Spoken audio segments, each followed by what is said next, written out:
School പ്രവേശനോത്സവത്തിൽ V Muraleedharan MLA വിദ്യാർത്ഥികൾക്ക് മിഠായി വിതരണം ചെയ്ത വിവാദത്തിലായി. പുറത്തിറങ്ങാൻ പറ്റാത്ത അവസ്ഥയല്ലോ, ഇനിയിപ്പോ എന്താ ചെയ്യാ?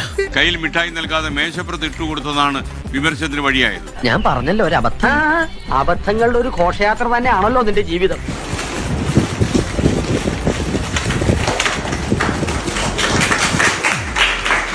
നമുക്ക് കൈവന്നിരിക്കുന്നത് ഒരു സുവർണാവസരമാണ്. തെരഞ്ഞെടുപ്പിൽ തോറ്റതിന്റെ ക്ഷീണം ഈ ഒരൊറ്റ രക്തസാക്ഷിയെ കിട്ടുന്നതോടുകൂടി തീരും.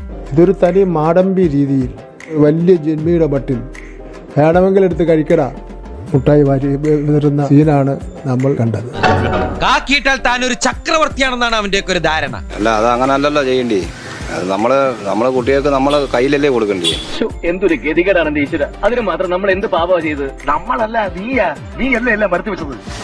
അത് പിന്നെ തൊട്ടുകൂടാത്തവരെ കാണിക്കുന്ന പോലെയല്ലേ ആദിവാസികൾ എന്തോ മോശമാണോ? അയ്യേ, നീ എന്താ ഇങ്ങനെ പറയുന്നത്?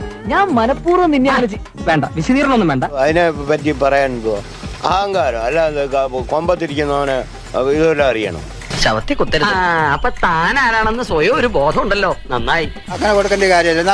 കുറച്ചില്ലെന്നേ ഉള്ളൂ. ഇത് പട്ടിക്കുട്ടികളാണ് സ്കൂളിൽ പഠിക്കുന്നത്. ഇവനെയൊക്കെ MG റോഡിൽ നാട്ടുകാരുടെ മുമ്പിൽ വെച്ച് കുരിച്ചു നിർത്തി കൂമ്പിലിടിച്ച് ബാക്കിൽ മണ്ണെണ്ണ ഒഴിച്ച് വായിൽ തിരികെ കത്തിച്ച് ചാമ്പലാക്കണം എന്നാണ് എന്റെ ആത്മാർത്ഥമായ അഭിപ്രായം. ആഹാര സാധനം ഒരിക്കലും അങ്ങനെ എറിഞ്ഞു കൊടുക്കരുത്. അത് വിനയത്തോടെ വേണം കൊടുക്കേണ്ടത്. മുട്ടായി എറിഞ്ഞു കൊടുക്കുന്നത് ശരിയല്ല. ഓരോരുത്തരെ കൈ കൊടുക്കുക, ഇല്ലെങ്കിൽ അവിടെ കൊണ്ടുവെക്കുക, പിള്ളേരെ എടുത്തോളൂ. ഇവനൊന്നും നമ്മളെ പോലെ സംസ്കാരമുള്ള കുടുംബത്തിൽ പറഞ്ഞവനല്ല കരിമിക്ക. തെറ്റാണ്, അങ്ങനെ ചെയ്യാൻ പാടില്ല.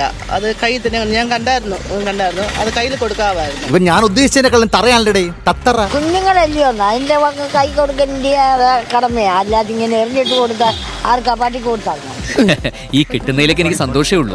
ഇനിയും കിട്ടാൻ വേണ്ടി ഞാൻ പ്രാർത്ഥിക്കാം. അത് പിന്നെ ആദിവാസി ആയാലും ആരായാലും അത് കൈ കൊടുത്ത് സ്വീകരിക്കുന്നതാണ് അത് നല്ലത്. രാഘവൻ പറഞ്ഞത് വാസ്തവം. രാഘവൻ പറഞ്ഞത് വാസ്തവം. വലിച്ചേറിയ രാഷ്ട്രീയ രീതിയല്ലേ പിന്നെ, അതിനോട് യോജിക്കാൻ പറ്റിയല്ല. എന്തൊക്കെ സംഭവിക്കും ഇവിടെ നിന്നാൽ ശരിയാവില്ല. അപ്പൊ ഞാൻ പോട്ടെ. എന്റെ കാര്യം കൂടെ ഒന്ന് പറയടാ. ഈ പാവത്തിന് ഒന്ന് അഡ്ജസ്റ്റ് കൊടുത്തേക്ക്. പാവം.